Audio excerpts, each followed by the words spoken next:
Okay, review tayo for your coming civil service exam. And statement and conclusion pong tuturo ko sa inyo dahil marami pong ganitong lumalabas. At ituturo ko sa inyo kung paano i-analyze at makuha yung sagot ng mabilisan. Dahil when it comes to exam, oras po ang ating kalaban. Okay, let's analyze this problem. Michael weighs less than Lester. Michael weighs more than John.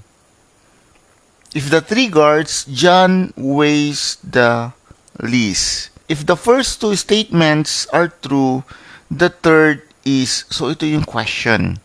Okay, so pag mga itong problem ay time-consuming talaga. The best way to answer it is i-plot po ninyo yung per statement at i-analyze po natin.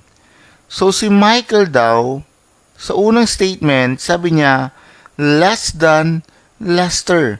Meaning, mas mabigat po si Lester kaysa kay Michael. And Michael weighs more than John. So meaning, mas mabigat daw si Michael kaysa kay John. Third statement, of the three guards, John weighs the least. Ito po yung question. If the first two statements are true, the third statement is 3. So, mag-focus tayo dito sa third statement. Okay, pag na-plot po ninyo yung mga given, mag-base na po tayo agad dito. So, kung itong two statement ay tama daw, the third statement, tingnan daw natin kung ito ay true, false, uncertain, untrue, or in doubt. Sabi niya, of the three guards, John weighs the least. So, kung titignan natin, yung plinat natin, ay ito ay tama. Kasi makikita natin na si John ay mas magaan kaysa kay Michael. Therefore, ang sagot po dito ay letter A, true. Andito sa ating problem, kahit hindi ko pa nabasa yung buong given, malalaman ko na agad na A ang sagot, true.